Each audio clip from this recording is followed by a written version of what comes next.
number you have called is currently not reachable. Please try again later. Thank you.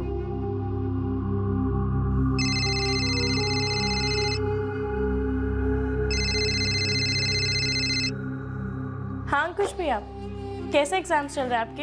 हाँ ठीक ही चल रहे हैं। अच्छा रंजना सुन, ये पिंकी का नंबर बंद क्यों आ रहा है? दीदी ने आपको बताया नहीं?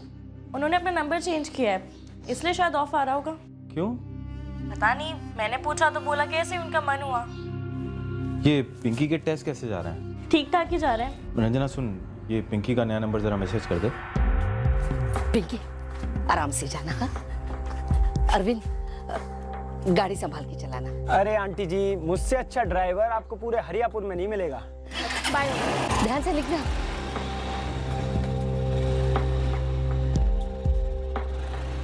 पापा बाय। पापा अरे पिंकी बेटा, bye bye, all the best.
हाँ कुछ बेटा, आप जरा घर आएंगे चाचा जी?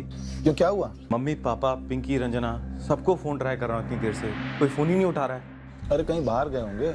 मेरी कल ही बात हुई थी, कहीं बाहर बाहर जाने की बात नहीं करी किसी ने, और अगर कहीं बाहर गए भी हों तो फोन ना उठाएं। अजीब बात है ना, टेंशन हो रही है। अरे नहीं नहीं बेटा, एग्जाम के टाइम पे टेंशन मत लो तुम।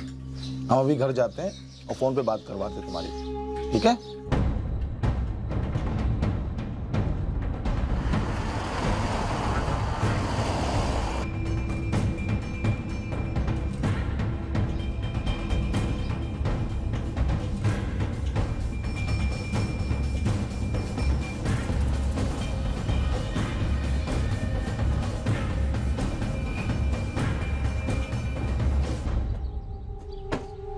सर अंदर अंदर है सर।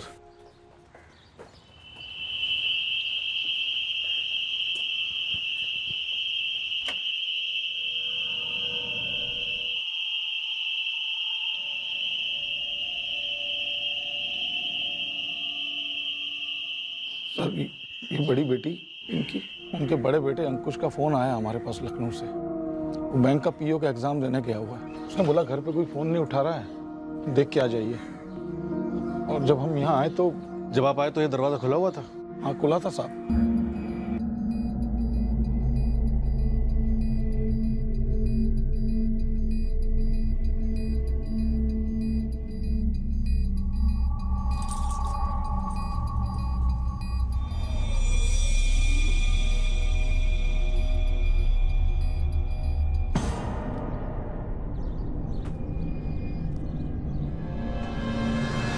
अंदर के कमरे का लॉकर खोला गया है, पर गहने पड़े हैं उसके अंदर।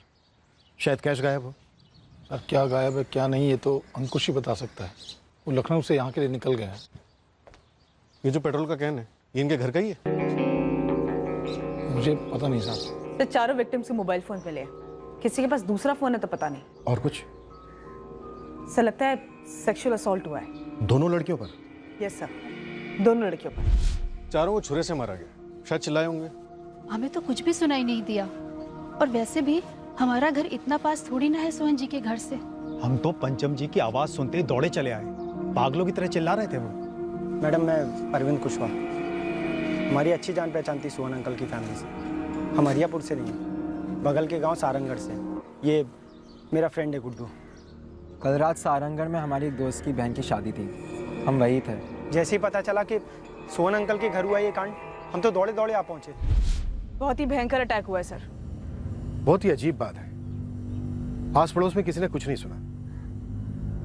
तो क्या इन चारों पर एकदम से एक साथ अटैक हुआ होगा? नामुमकिन लग रहा है सर, और साथ में दोनों लड़कियों का शायद रेप हुआ है। नंबर 1, ना ही दोनों को बांधा गया है, और नंबर 2, ना ही दोनों के मुंह में कपड़ा ठूसा गया है। मतलब ऐसा कैसे हो सकता है कि आस पड़ोस में किसी ने कुछ भी नहीं सुना? सिरे किसी एक बंदे का काम नहीं लगता। घर में जबरदस्ती एंट्री के कोई निशान नहीं है। तो क्या ये लोग दरवाजा खटखड़ा कर अंदर दाखिल हुए होंगे? मुझे पेट्रोल की कैन खटक रही है। किस इंटेंशन से पेट्रोल लाया गया होगा? मर्डर और रेप करने के बाद क्या लाशों को जलाने का प्लान था, या फिर पूरे घर को फूंकने का प्लान था? और अगर ऐसा था तो प्लान अधूरा छोड़कर ये लोग क्यों भागे? दोनों ने फाइट बैक की कोशिश की होगी। स्ट्रगल के निशान मिले हैं बॉडी पर। फिर तो बचाव के लिए दोनों लड़कियां चिल्लाई भी होंगी, लेकिन पड़ोस में ऐसा किसी ने कुछ नहीं सुना। अजीब बात है, दोनों लड़कियों के गैंगरेप के अलावा बार बार स्टैबिंग्स भी हुई है। डॉक्टर कब हुआ ये? इन्हें यहाँ लाने के 8 से 9 घंटे पहले, मतलब रात 12:30 से 1 बजे के बीच में मर्डर्स हुए होंगे। हमें चारों विक्टिम्स के पेट में से अनडाइजेस्टेड फूड भी मिला है।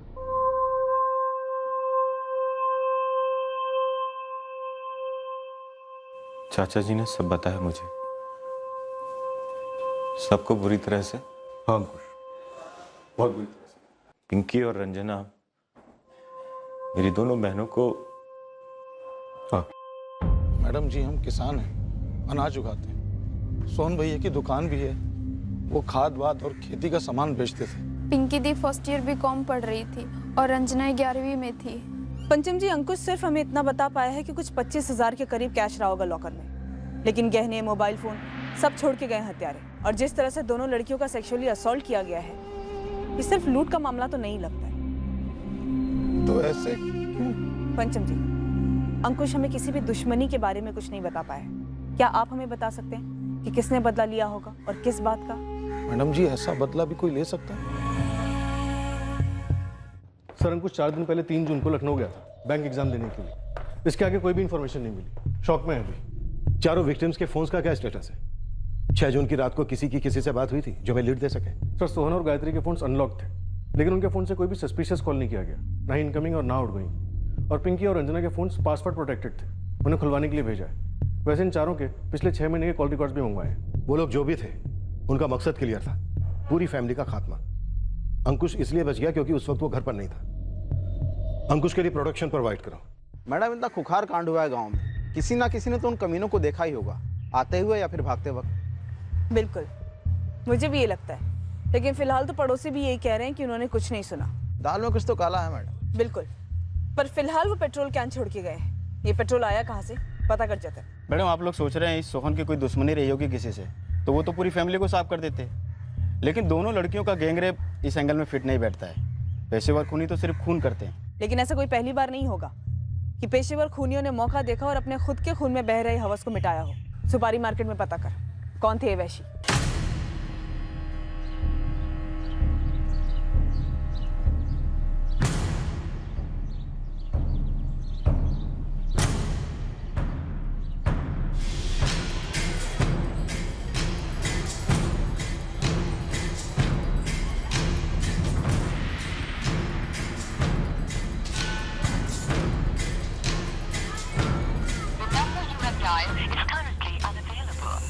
हमारे हरियापुर में ये जो कांड हुआ है ना, आज से पहले कभी नहीं हुआ ऐसा। पूरे गांव में चर्चा चल रही है साहब, डकैतों का कोई गिरोह है। सरपंच लखन जी, रमेश जी, हमने भी इस इलाके में ऐसा पहली बार देखा है। हम अपनी तरफ से कोई कसर नहीं छोड़ रहे। फौरन गिरफ्तार कर लीजिए उनको। आप लोगों की मदद लगेगी रमेश जी। वो लोग कौन थे? कोई गिरोह था या फिर ऐसा कोई जिससे सोहन जी की दुश्मनी थी? हम लोगों को इसकी तहकीकात करनी है। और हमें पता चला है कि आप लोग हाईवे पर चक्का जाम करने की सोच रहे हैं। विनती है आपसे, ऐसा ना करो। साहब, घर घर में दहशत का माहौल है। तो वो डकैत थे, धड़ल्ले से घर में घुस गए। आप में से किसी ने देखा क्या कि वो डकैत थे, जो बार बार डकैत थे कहीं जा रहे हो? देखिए, हम लोग पूरी की पूरी रात गश्त पे रहेंगे। ऐसा कभी कुछ ना हो उसकी कोई गुंजाइश नहीं रहेगी। आप लोग हमें हमारा काम करने दीजिए। अगर आप लोग हमारा साथ नहीं दे सकते हैं तो कम से कम बाधा तो ना बने। पहली प्रायोरिटी है अंकुश, वही हमें बता सकता है कि फैमिली को किसने धमकी दी थी क्या। सर अंकुश को थाने बुलवाया है। सेक्सुअल असॉल्ट के जितने भी हिस्ट्री शीटर हैं सबकी लिस्ट बनाओ, राउंड ऑफ शुरू कर दो। अगर कोई हिस्ट्री शीटर है भी तो वो सिर्फ एक जरिया होगा, करवाने वाला कोई और ही होगा, कोई ऐसा जिसे जायसवाल फैमिली से भयंकर नफरत हो। वो जो भी है अंकुश हमें बता सकता है। चाचा जी, ये सब उस ब्रजभान शर्मा का ही कराया होगा। ब्रजभान इतना गिर सकता है? इतना? खेतों की बाउंड्री को लेकर झगड़ा था हमारा और ब्रजभान शर्मा का। ब्रजभान ने अपने खेत में ऐसा बांध बनवा दिया था सर, जिससे नहर का पानी हमारे खेतों तक ना पहुंचे। पापा और मैंने कई दफा उससे बात करने की कोशिश की थी, उसे समझाया, लेकिन हर बार क्या था, मेरे खेत हैं, कुछ भी करूं ब्रजभान और उसके बेटे बबलू और सुरेश ही जिम्मेदार हैं। धर लो ने सर आप। ब्रजभान शर्मा ने बांध भी नहीं हटाया और उसने और उसके बेटे बबलू और सुरेश ने ये कांड भी किया। वो मैंने और मेरे दोस्तों ने मिलकर उसका बनाया हुआ बांध तोड़ दिया था सर।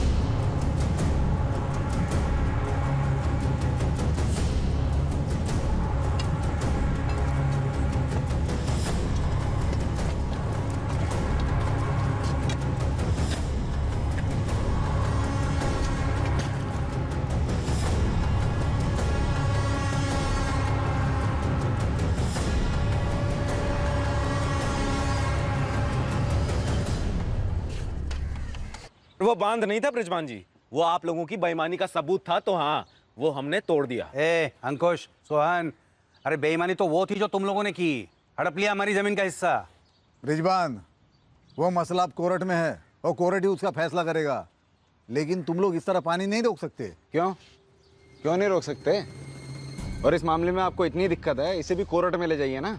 और देखते हैं कोर्ट क्या फैसला करता है आप लोगों की इस हरकत के बारे में। कल रात को चोरों की भांति घुसकर बांध तोड़ा आप लोगों ने। रातों रात चोर की तरह बांध बांधे थे तुम लोग, वो चोरी नहीं थी हैं? अरे हमारे खेत में हम बांध बनाए या ताजमहल, तुम लोगों की औकात नहीं है मुंह खोलने की, समझे आप? अरे हमारी जमीन, हमारी खेती, हमारा पानी। अरे वाह रे वाह, हमारा पानी, पानी नहर का है और नहर सबकी है। हाँ तो नहर से खींच के निकाल लो ना पानी, रोका किसने आपको? अंकुश और सोहन, अगर आइंदा तुम लोगों ने हमारी जमीन में घुसकर ये ऐसी हरकत की तो हम बर्दाश्त नहीं करेंगे, कह देते हैं। ब्रजभान जी, आप ऐसी बचकानी बातें क्यों कर रहे हैं? नहर में पानी नदी से आता है और नदी में पानी बारिश से भरता है। अब बारिश का हिसाब किताब करेंगे, हिस्से बनाएंगे आप, कल को बादल का भी बंटवारा करेंगे। जो है सबका है, और रही बात जमीन, तो वो सालों पुराना मसला कोर्ट में चल रहा है ना? उसे पानी के साथ जोड़ना कहाँ की अकल है जी? क्या हमें अकल कम है? ये तुम्हारी पिद्दी सी बिटिया हमें अकल बांटेगी? बे अंकुश, तू ग्रेजुएट क्या हो गया, जिले का डीसी नहीं बन गया, समझे? बांध बांधने में जितने पैसे लगे थे हमारे, सारे के सारे पैसे वापस करोगे आप लोग, वरना भूलना मत, जिस तरह से चोरों की तरह घुसकर तुमने हमारा बांध तोड़ा था ना, वैसे ही चोरों की तरह घुसकर हम भी बहुत कुछ कर सकते हैं तुम्हारे साथ।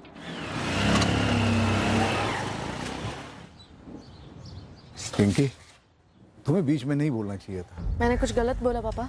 गलत वक्त पर बोला पिंकी, गलत जगह पर बोला। जब गलत हो तब के तब आवाज उठानी चाहिए ना भैया। बेटा तुम अभी छोटी हो, ऊपर से लड़की हो। माना मैं छोटी हूँ पर बालिग हूँ, और रही बात लड़की होने की, तो आप तो ऐसा ना कहो, फिर हमें पढ़ा क्यों रहे हैं?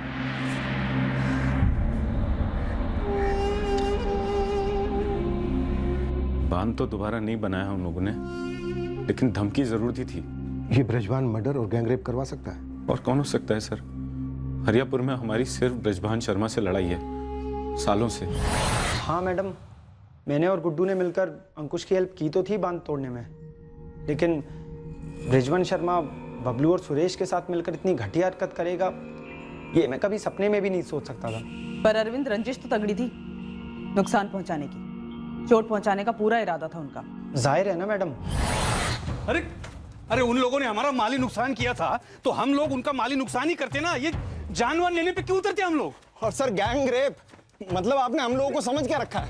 सर हम लोग इज्जतदार मेहनती किसान आदमी हैं। सोहन जी और अंकुश से हमारी लड़ाई हुई थी, इसलिए आप लोग हमें फंसा रहे हैं इस कांड में। सर फंसा नहीं रहे, तुम लोगों का नाम लिया गया। अरे अंकुश तो सदमे में है, पर आप लोग तो होश में हो ना।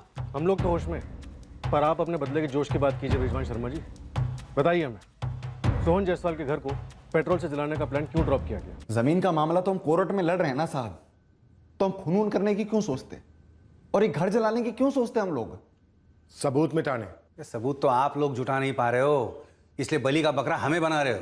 इसके पहले कि सबूत जुटाने के लिए हम एक उंगली भी उठाए, आप लोगों की तरफ उंगली उठी है सामने से, और किसी की तरफ नहीं। अब सीधे सीधे बोलो, बांध ढूंढने के बाद क्या हुआ था? सर, हमें सोहन जी और उनके बेटे अंकुश पर गुस्सा था, जबरदस्त गुस्सा। हमने और बबलू ने सोचा भी था कि अंकुश की हरकत का ना मुंह तोड़ जवाब देंगे, पर सर हम इतना भद्दा काम नहीं कर सकते। सर, हम ज्यादा से ज्यादा उनके खेत में सुअर छोड़ देते बस। सर, हम बेवकूफ नहीं हैं कि इतना बड़ा कांड करें और ऊपर से झूठ भी बोल दें। आप लोग बेवकूफ हैं या सियाने, ये अभी नहीं, बाद में तय करेंगे। अभी सिर्फ इतना तय कर लो कि आप लोगों में से पूरा सच कौन बोलेगा। कोई अकेला या फिर तीनों मिलकर? ये नाइंसाफी है सर, आप हमें से रोक नहीं सकते। कोई सबूत नहीं है हमारे खिलाफ। सर, हमने कुछ नहीं किया, ये अंकुश बेवजह हम पे इल्जाम लगा रहा है सर।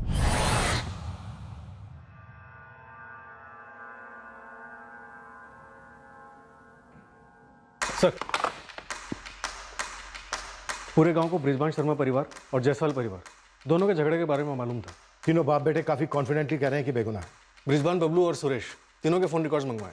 अपने खबरियों से कहो कि पता लगाएं कि ये कांड इन तीनों ने किया है या फिर और लोग भी शामिल थे। फिर देखते हैं कि इनका कॉन्फिडेंस कब तक टिका रहता है। सोहन जायसवाल पेट्रोल बेचता था? हाँ मैडम, वैसे कोई खुलकर नहीं बोल रहा है गाँव में, लेकिन मैंने हाईवे के पेट्रोल पंप से पता किया।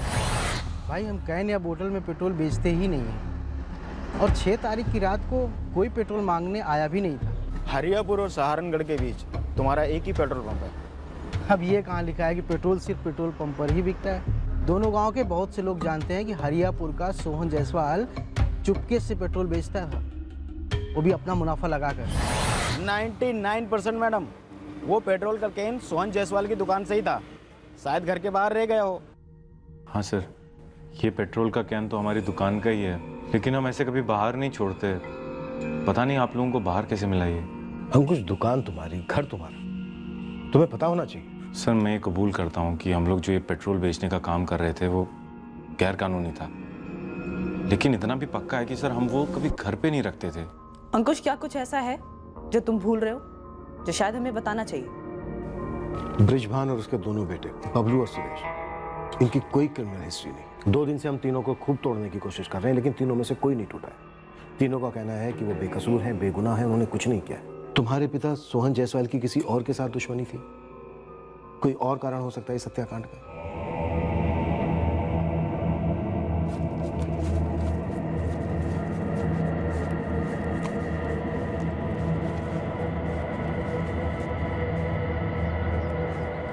राम राम समझ भैया। हमारी डकैतों की बिरादरी हंसती। मर्डर और गैंग रेप में हंसने जैसा क्या समझ भैया? दुनिया डकैतों के बारे में चाहे कुछ भी समझे, लेकिन डकैतों के भी अपने कुछ उसूल होते हैं। हमारे हाथ जनानियों की तरफ सिर्फ जेवर लूटने के लिए बढ़ते हैं, इज्जत नहीं। जेवर तो लूटे नहीं गए सोहन जायसवाल के घर से। वही तो, अगर डकैत होता तो इतनी पिद्दी सा रोकड़ा लेकर गायब नहीं होता। और तो और, अगर धावा बोलना ही होता तो पड़ोस के सहारनगढ़ पर बोलते, जहां उसी रात शादी हो रही थी।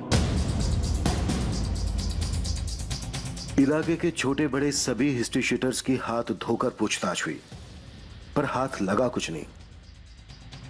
दूसरी ओर पिंकी जायसवाल के फोन रिकॉर्ड्स बड़े अजीब निकले, पर बड़े काम के साबित हुए। पायल, ये पिंकी जायसवाल, बड़ी बेटी, इसके कॉल रिकॉर्ड सिर्फ 2 ही दिन के, 5 और 6 जून। इनफैक्ट 5 तारीख को इसका नंबर एक्टिवेट हुआ था। सर, पिंकी के पास कोई दूसरा नंबर ना हो ऐसा हो नहीं सकता। शायद पिंकी के पास और कोई नंबर हो। इसके फोन में सिर्फ यही एक सिम था, और 6 जून की रात 12:15 बजे इसे लास्ट कॉल अरविंद कुशवाहा का है। बाकी सारे कॉल्स फैमिली मेंबर्स के। हाँ सर, मैंने उस रात पिंकी को कॉल किया था। हमें बताया क्यों नहीं? आप लोगों ने कुछ पूछा नहीं मुझसे, तो मैं क्या बताता। हमने तो तुझसे ये भी नहीं पूछा था कि तू सुबह कहाँ से आया था। तूने हमें खुद बताया था कि तू सहारनगढ़ में अपने दोस्त की बहन की शादी से आया था, ये खबर सुनकर। अरे मैडम, वो तो आपके सवाल का जवाब था। आप लोगों ने ही तो पूछा था ना कि किसी को देखा या कुछ सुना, तो तभी मैं बोला कि हम सारंगगढ़ से, हरियापुर से नहीं। और तभी बस बातों बातों में शादी वाली बात निकल गई। तेरी पिंकी से रात 12:15 को क्या बात हुई थी? सर, उसका पिकअप टाइम फिक्स कर रहा था सर। कैसा पिकअप टाइम? सर, पिंकी के टेस्ट चल रहे थे ना, तो मैं उसे कोचिंग सेंटर छोड़ने जाता था। बस वही जानने के लिए फ़ोन किया था सर। पिंकी कल कितने बजे आऊँ? नहीं यार, तू तो शादी के काम से रात भर थका रहेगा, फिर नींद में बाइक ठोक वोक दी तो? मुझे टेस्ट से पहले मरना नहीं है। ऐसे मरने वरने की बातें मत किया कर। अच्छा, मैं रोज़ की तरह 7:30 बजे आऊँ? नहीं सीरियसली, मैं चली जाऊंगी बस या ऑटो से। उसके बाद मैं रात भर शादी के कामों में लगा रहा। सुबह विदाई की तैयारियां चल रही थी जब ये बैड न्यूज़ आई। जून के महीने में कौन से टेस्ट चलते हैं? कॉलेज तो अभी शुरू हुए हैं ना? पिंकी के यूपीएससी के सपने थे तो उसी की कोचिंग क्लासेस जाती थी। सर, उनके टेस्ट होते हैं टाइम टू टाइम। तो इस कोचिंग क्लास के टेस्ट के लिए तू छोड़ने जाता था डेली? डेली मतलब 5 और 6 जून को गया था मैडम। 7 जून को उसका आखिरी पेपर था। 3 जून को स्टार्ट हुए थे सर, तभी अंकुश छोड़ने गया था। उसके बाद वो अपने बैंक के एग्ज़ाम के लिए बाहर चला गया तो जाते जाते मुझे बोल कर गया था ड्रॉप करने के लिए सर। पिंकी अपने कॉलेज खुद जाती थी? हाँ। क्लासेस भी खुद जाती थी? जी सर। तो फिर टेस्ट के लिए ड्रॉप क्यों? कोचिंग क्लास वालों ने टेस्ट काफ़ी सवेरे रखा था तो तभी काफ़ी सुनसान होता है सर। अब सर, उन लोगों ने मुझे बोला छोड़ने के लिए तो इसलिए मैं छोड़ता था सर। अंकुश दोस्त है, पिंकी दोस्त थी सर। पिंकी दोस्त थी? सिर्फ दोस्त थी, गर्लफ्रेंड नहीं। गर्लफ्रेंड ममता है सर, ममता त्रिवेदी। सारंगगढ़ में ही रहती है सर। 6 जून को मेरी उससे भी कई बार बात हुई। आप कहें तो मैं नंबर दूं सर?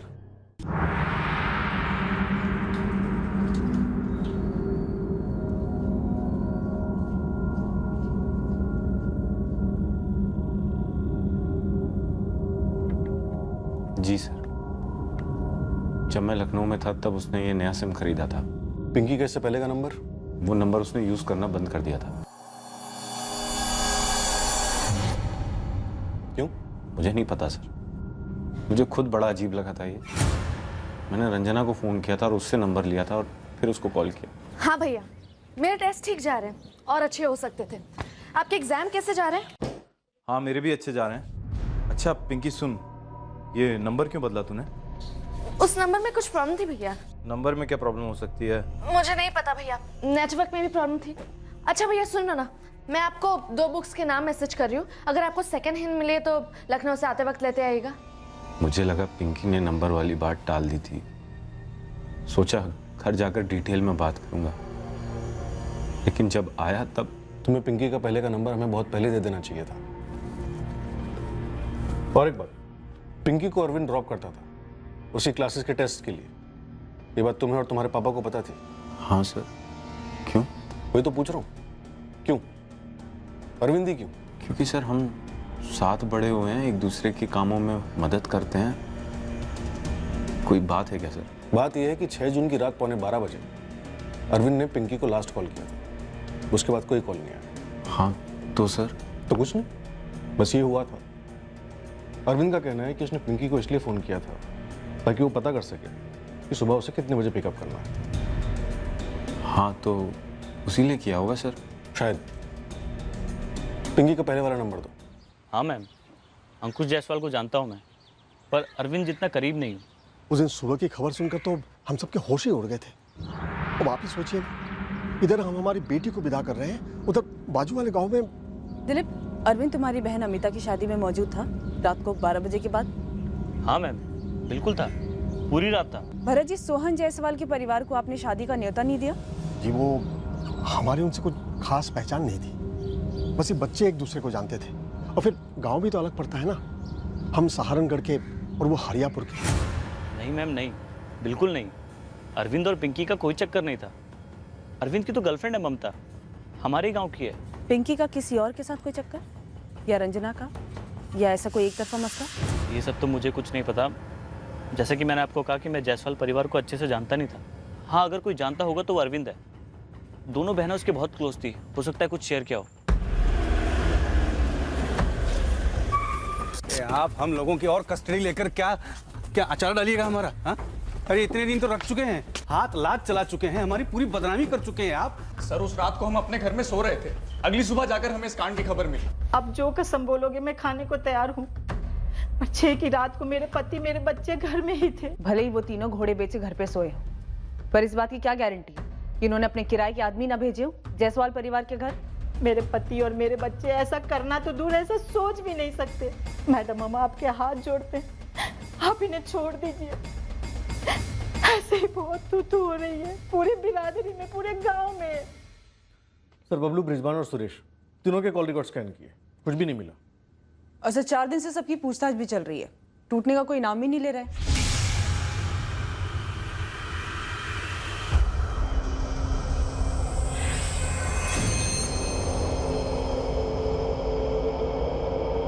सर और बारीकी से भी अगर कॉल लोकेशन ट्रैक करें तो भी बेमतलब दोनों परिवार जायसवाल और शर्मा दोनों एक ही टावर की रेंज में। पर सर अंकुश के पॉइंट ऑफ व्यू से और अभी तक जो हमारे हाथ में है, इशारे तो शर्मा परिवार की तरफ ही जाते हैं। पर पिंकी का नया सिम कार्ड भी तो हमारी तरफ इशारा कर रहा है। पायल, कत्ल के 2 दिन पहले पिंकी ने अपना सिम कार्ड क्यों चेंज किया?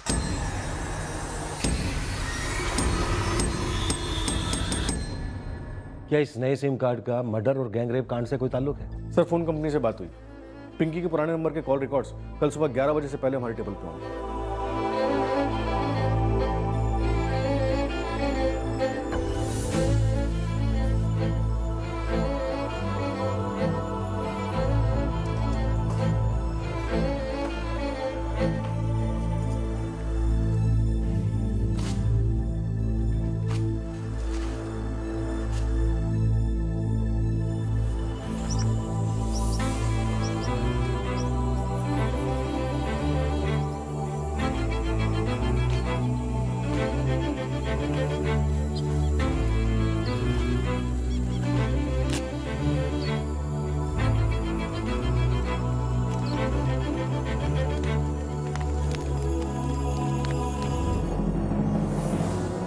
पिंकी के पुराने नंबर के रिकॉर्ड्स हमारे हाथ लगे, पर साथ ही कुछ सवाल और भी थे जो हमें कुरेदते रहे। जैसे कि वो पेट्रोल की कैन का रहस्य, वो दुकान से घर कैसे पहुंचा और क्यों। पर अंकुश हमें उस बारे में कोई भी सुराग नहीं दे पाया। पायल, अगर हम क्राइम सीन की स्टडी करें और क्राइम रिक्रिएट करें तो शुरुआत यहां मेन दरवाजे से हुई होगी। एक नहीं, एक से ज्यादा लोग दरवाजे पर आए होंगे और दरवाजे पर दस्तक दी होगी। और सर दरवाजा पिंकी या रंजना, इन दोनों में से किसी एक ने खोला होगा, क्योंकि माँ बाप की लाश तो अंदर बेडरूम में थी, बेड के ऊपर। तब शायद वो सो रहे होंगे।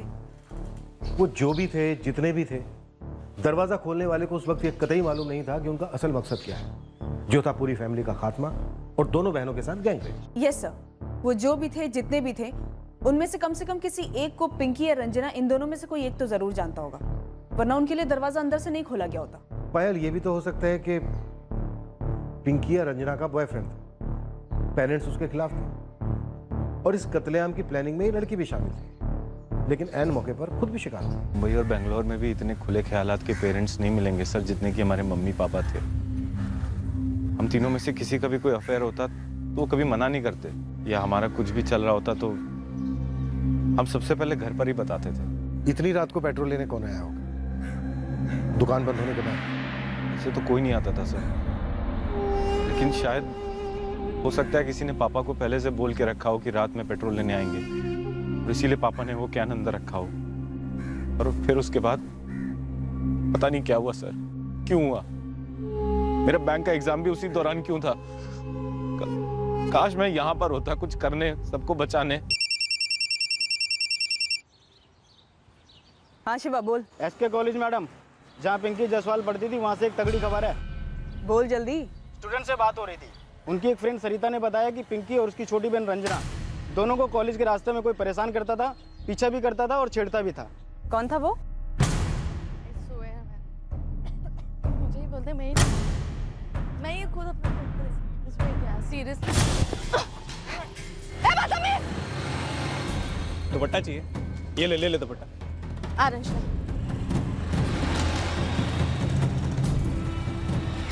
अच्छा ये ले तब दुपट्टा।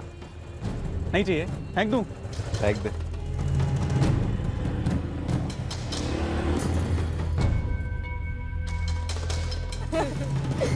क्या ही नो, कुछ नहीं, बहुत धूप है।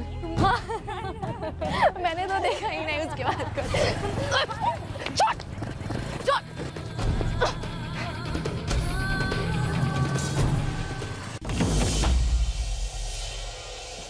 बड़े इज्जतदार होने की बातें कर रहे थे सीना तान के। अब हलक में हाथ डालते हैं इनके। हेलो, हरियापुर थाने से सब इंस्पेक्टर शंकर त्रिपाठी बोल रहा हूँ। कहाँ का नंबर है ये? पीसीओ का है सर। हाँ, लेकिन कहाँ का पीसीओ है?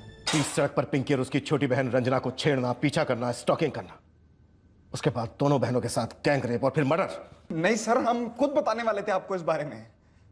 सर हम बस बदला लेने के लिए छेड़ रहे थे, बाकी रेप और मर्डर हमने नहीं किया सर। जो दुपट्टा खींच सकता है वो रेप भी कर सकता है। नहीं नहीं सर, हमें उन लोगों पर गुस्सा था तो बस थोड़ी बेइज्जती करना चाहते थे उनकी सर। इस प्लान में कौन कौन शामिल था तुम्हारे साथ? तुम्हारा बाप?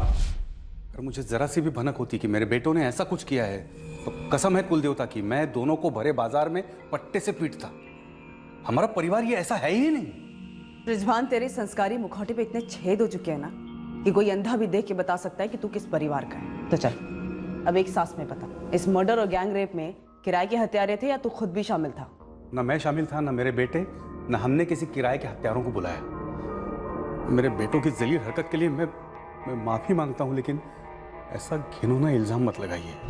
सर उस दिन जब हमारा अंकुश और उसके पिता से झगड़ा हो रहा था तो पिंकी ने बीच में बोला था, हम मर्दों के बीच, बुजुर्गों के बीच हमारे पिता की बेइज्जती की थी, तो बस हम उसे सबक सिखाना चाहते थे सर। हमें ऐसा नहीं करना चाहिए था सर, पर सर हमें क्या मालूम था इतना बड़ा कांड हो जाएगा। हमें बस हमारी जमीन वापस चाहिए थी जो सोहन जायसवाल ने हड़पी थी। हम बस उसे परेशान कर रहे थे, कभी बांध बना के, कभी सुअर, कभी दुपट्टा खींच के, कभी गैंग रेप करके और कभी कत्ल करके। पिंकी की दिल्ली बात होती थी, लेकिन दिल्ली में तो हमारा कोई नहीं रहता। दिल्ली के एक पीसीओ से 4 जून को पिंकी के पुराने नंबर पे कॉल आया था और उसी दिन पिंकी ने अपना नंबर बदल लिया। उसके अलावा 44456788 इस नंबर पे पिछले 6 महीने से पिंकी की लगातार लगभग रोजाना ही बातें हो रही थी। फिलहाल ये नंबर स्विच ऑफ है। मुझे सच में कुछ नहीं पता। पिंकी बालिग लड़की थी, मैच्योर थी, उसकी कोई सहेली होगी, इसमें डाउट करने वाली बात क्या है? पर 4 जून को पिंकी ने अपना नंबर बदल लिया। क्यों किया उसने ऐसा? तुम्हारे अलावा कोई नहीं बता सकता। देखिए, जो बताना था मैं पहले ही बता चुका हूँ, मैं फिर कह रहा हूँ। मैं खुद जानना चाहता था कि पिंकी ने नंबर क्यों बदला, लेकिन मेरे जानने के पहले ही मेरी बहन का गैंग रेप हुआ, मर्डर हुआ, मेरी दोनों बहनों का, मेरे माँ बाप का मर्डर हुआ। बस मैं बच गया हूँ, किस लिए मुझे भी नहीं पता।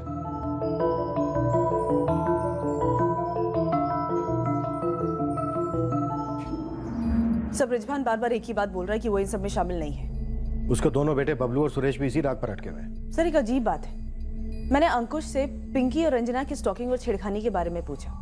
उसने कहा कि कभी पिंकी और रंजना ने उससे इस बारे में कुछ भी शेयर नहीं किया, और उसने ये भी कहा कि पिंकी और रंजना ने माँ बाप से भी इस बारे में कुछ नहीं कहा कभी।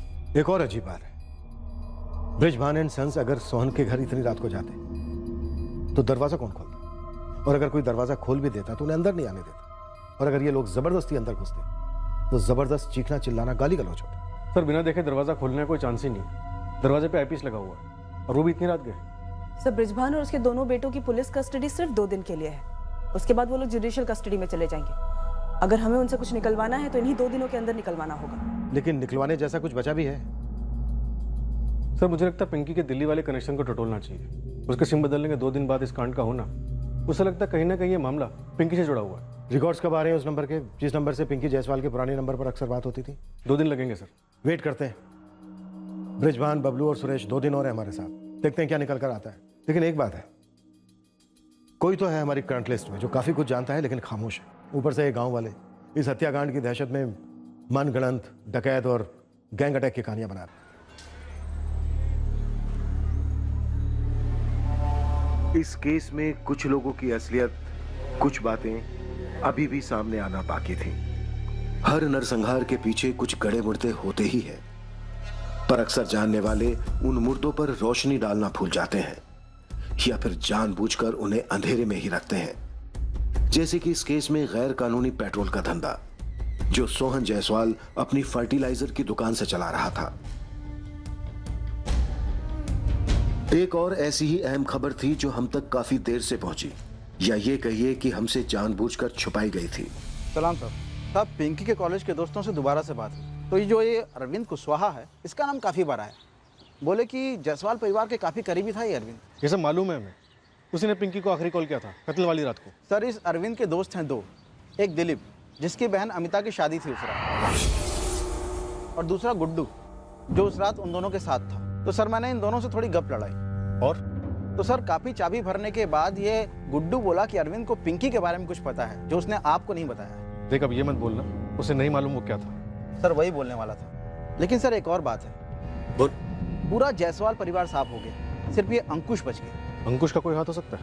अब बैंक की नौकरी इतनी आसानी से तो मिलती नहीं है सर जी। अब दुकान और खेती की पूरी कमाई सिर्फ अंकुश को ही मिलेगी। मर्डर तक समझ सकता हूँ, लेकिन क्या वो अपनी दोनों छोटी बहनों का गैंगरेप करवाएगा? सर प्लानिंग शायद सिर्फ मर्डर की ही थी, लेकिन हो सकता है करने वालों में से किसी ने ऑन द स्पॉट ये फैसला कर लिया हो कि इन दोनों को तो मारना है ही, क्यों ना पहले अपनी हवस की प्यास बुझा ली जाए। मेरी मानो तो आप अंकुश के दोस्त अरविंद को उठा लो। हो सकता है जैसे इसने पिंकी के बारे में आपसे कोई बात छुपाई, वैसे ही ये अंकुश का भी कोई राज जानता हो जो आपसे छुपा रहा हो। कोई चिड़िया हमें बता गई कि 6 जून को 11:45 पर पिंकी को जो कॉल आया था अरविंद से, वो पिकअप टाइमिंग को लेकर नहीं था। चिड़िया ये भी बता रही थी कि जायसवाल परिवार की सफाई की प्लानिंग कुछ इस तरह से की गई थी कि अंकुश बच निकले। वो चिड़िया ये भी बोल रही थी कि वो जानती है कि तू जानता था कि सोहन जायसवाल गैर कानूनी तरीके से पेट्रोल बेचते थे, लेकिन ये बात तूने बतानी जरूरी नहीं समझी, जबकि तुझे पता था कि उनके घर के बाहर से पेट्रोल की कैन मिली थी। उनके घर में ऐसी कौन सी भड़काऊ चीज थी जो कभी भी जलकर सबको खाक कर सकती थी? सर दोनों बहनें रही नहीं, अब इतनी क्रूर तरीके से हुआ है सब। अब उनके बारे में क्या उछालूं सर? उनके बारे में ऐसा क्या था जो उछल सकता था, या उछला जो तू जानता है? अरविंद मुंह खोल दे, नहीं तो जितने भी चार्जेस हैं ना वो सब तेरे सर पे लगा देंगे। सर मैंने उस रात पिंकी को पिकअप टाइम पूछने के लिए कॉल किया था सर, ये बात सच है, लेकिन मैंने आप लोगों को सारी बातें नहीं बताई पिंकी के बारे में। तो अब बता दे। पिंकी का बोल सर, पिंकी का दिनेश उपाध्याय के साथ चल रहा था सर। अब ये दिनेश उपाध्याय कौन है? किसी को नहीं मालूम था ये कहाँ से आया हरियापुर में। कोई कानपुर कहता है, कोई इलाहाबाद। हरियापुर में क्या करता है ये दिनेश उपाध्याय? ये सर स्कीम्स बेचता था। पिंकी भी उसके साथ पार्ट टाइम जॉब करती थी सर। स्कीम का नाम? MR के लोकित बम्पर योजना सर। 2 महीने पहले ये सर कहीं भाग गया, ये दिनेश उपाध्याय। बम्पर योजना चलाने वाला कहीं भाग गया? क्यों? स्कीम फ्रॉड थी सर। अब पिंकी ने कभी डिटेल्स तो बताई नहीं मुझे, लेकिन पर वो बोली थी मुझे कि वो इसमें फंस गई है। सर हो सकता है वो दिनेश ने फंसाया उसे, या पता नहीं, शायद हो सकता है दोनों की कोई मिली भगत हो। अफेयर था दिनेश और पिंकी का? ये पिंकी ने बताया तुझे? डायरेक्टली तो नहीं बोला कभी, पर बातों से समझ में तो आता है ना मैडम। झोल क्या था? सर दरअसल गांव के कई लोगों ने इस स्कीम में अपना पैसा लगाया था सर, और ये दिनेश उपाध्याय रातों रात सारा पैसा लेकर कहीं गुल हो गया था। ये दिनेश उपाध्याय दिल्ली का है? वो तो नहीं पता मैडम।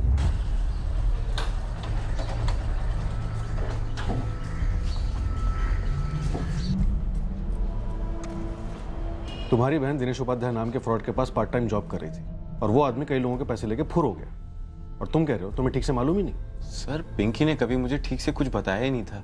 तुम्हारे पापा गैर कानूनी तरीके से पेट्रोल बेचते थे, ये बात तो तुमको ठीक से पता थी ना? और तुम हमसे क्या पूछ रहे थे? घर के बाहर पेट्रोल का कैन कहाँ से आया? सर यकीन मानिए मुझे सच में नहीं पता था वो कैन वहां पर कैसे आ गया, अब भी नहीं पता है। और रही बात ये पेट्रोल वाले बिजनेस की, तो बस बताने से रह गई थी। बताने से रह गई थी वाली और क्या क्या बातें? सर आप लोग तो ऐसे सवाल कर रहे हैं जैसे मैंने ही अपने परिवार को मार डाला हो। मैंने ही अपनी दोनों बहनों के साथ। सर मेरा सब कुछ खत्म हो गया इंस्पेक्टर साहब, मेरे पास कुछ नहीं है छुपाने के लिए। जो हत्यारे छुपे हुए ना, बस मुझे उनको आप पकड़ लो। मुझे पता करना है वो कौन थे, क्यों किया उन्होंने जो किया हमारे साथ। मैडम MR के लोकित बम्पर योजना वाले दिनेश उपाध्याय की हिस्ट्री निकाल रहे थे, यहाँ तो किसी और की हिस्ट्री निकल के सामने आ गई। नाम बोल। पंचम जायसवाल, सोहन जायसवाल का छोटा भाई। हाथ था मर्डर में या मास्टरमाइंड था ये पंचम? और मैडम क्या था ये तो मालूम नहीं अभी, लेकिन पंचम की बड़े भाई सोहन के साथ में पिछले 2 साल से कोई बातचीत नहीं होती थी। जमीन या प्रॉपर्टी का कोई मसला था? हाँ, और अंकुश के फोन के बाद उसका सोहन के घर जाना, जोर जोर से चिल्लाना, मानो गंदे से नाटक का गंदा सा रिहर्सल था कोई। और ये बात हमें ना अंकुश ने बताई और ना उसके चाचा पंचम जायसवाल ने। सर पंचम से उस पेट्रोल कैन के बारे में पूछा था हमने। ये जो पेट्रोल का कैन है ये इनके घर का ही है? मुझे पता नहीं साहब। सर पिंकी के फोन से इस नंबर पे तकरीबन रोजाना 6 महीने से बात हो रही थी। 444567898 वो दिनेश उपाध्याय का नंबर है। कल तक हमारे पास एक ही एंगल था, और वो ये कि बृजभान और उसके दोनों बेटे सुरेश और बबलू ने काम किया है। लेकिन अब ऐसा नहीं है, अब हमारे पास एंगल्स ही एंगल्स। पर ये सारे एंगल्स इस खूंखार मर्डर और गैंगरेप से कैसे जुड़े हैं ये भी बताना मुश्किल।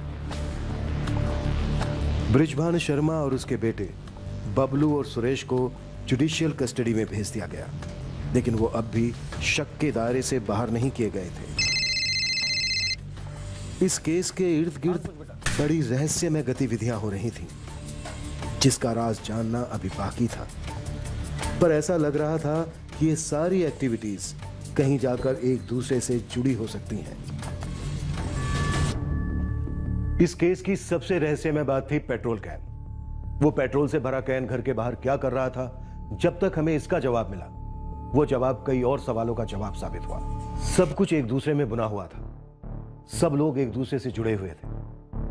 पर अहम मुद्दा यह था कि वो कौन थे, कितने थे, जो 6 जून की देर रात जायसवाल परिवार के दरवाजे पहुंचे, शायद दस्तक दी, अंदर दाखिल हुए, फिर 4 लोगों का मर्डर्स और 2 भयंकर गैंग रेप्स कर घर में पड़ा थोड़ा सा कैश लेकर भाग खड़े हुए।